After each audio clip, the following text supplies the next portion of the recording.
as you guys well know and talk about all the time, and it's not probably talked about enough, is relationships are the key.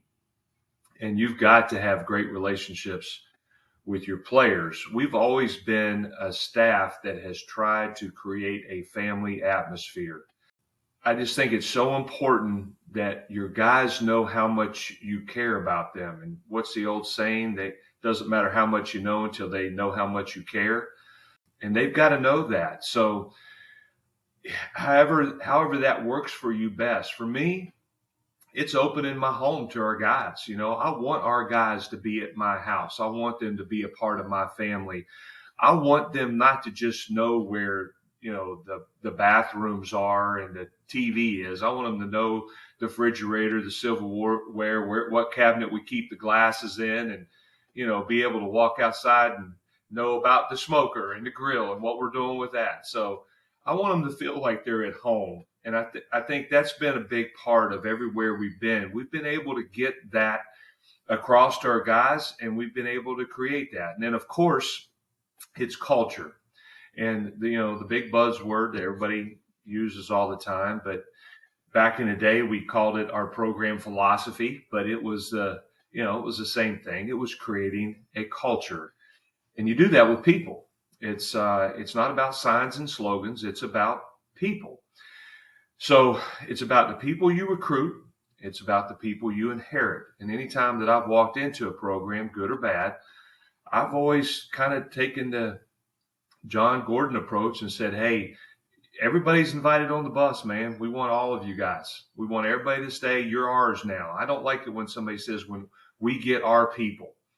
When I walk on campus, these guys were here before I was here. They are our people. We're a part of them.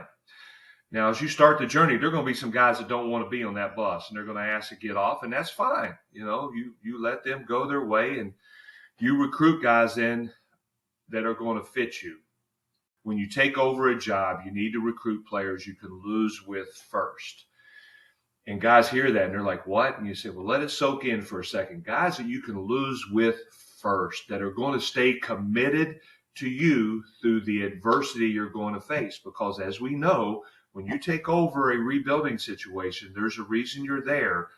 There's something wrong. You're not going to immediately be successful. There are going to be some bumps in the road. There are going to be some storms that you're going to have to weather. And to be able to get through those challenges, you need guys who are going to stay true to your culture and true to you. And so that's been a really big part of what we've done, TJ and Sam, to answer that question, is we've really tried to get guys who are going to fit us, stay true to us, even when times get tough. They're going to be there.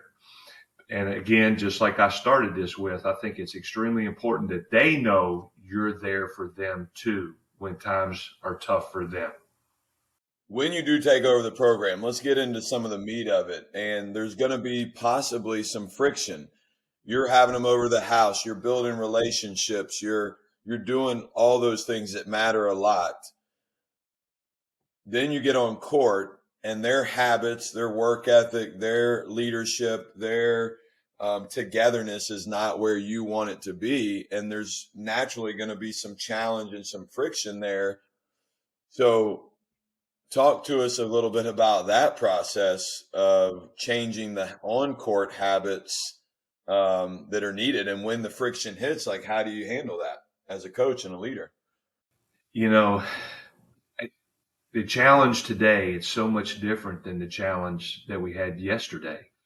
Yesterday you tell the young man that you want him to run through the wall, and it's like, when and how fast, and I'm ready to go.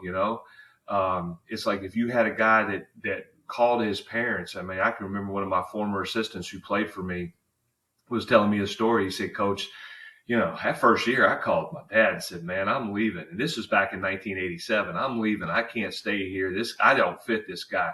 And he said, son, you're staying right there, and it's up to you to figure out how to work it out with the coach. Well, as we know, that's not the way it is today. Kids are different.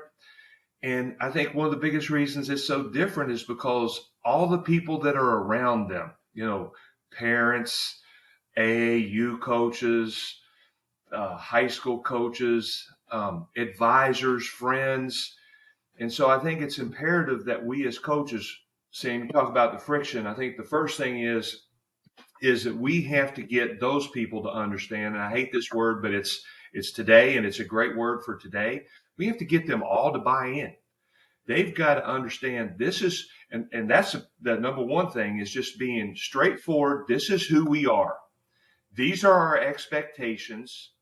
These are our standards that we'll have for our team. And we want you to be a part of that. There's going to be some difficult times. There's going to be some times you don't like me, and maybe sometimes I don't like you, but we still have to love each other. And there's a difference in those two. We have to respect each other. And so I think it's important that we get those other people on board. All the people I just mentioned that are part of this deal with this young man. They have to understand this is our culture, and that they're willing and eager to allow this young man to go through some difficult times as part of the growing process. That's hard to find. There's not as many guys that want to do that and jump on board. Everybody wants to see success right now. And sometimes it takes a little bit of time. So I, as a coach, I've got to do a great job of painting that picture. This is what it's going to look like. This is who we're going to be. This is where we're going. And you're a huge part of this process. I don't know if that, and then, when things happen, I think it's education.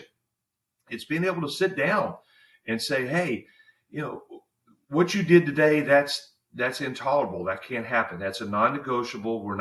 That's not who we're going to be in our program. Sometimes it might mean taking basketball away for a few days. That's part of it too. That's kind of a last resort for us. I've always resorted to, exercise opportunities and things of that nature. So, well, it's a process though. And I think the one thing we've learned in today's world is that as coaches, as leaders, we have to be flexible. We can't be as rigid as we were, 25 years ago. I think where we expected them to meet us where we were at 25 years ago, now it's imperative that we meet them halfway at least, if not further.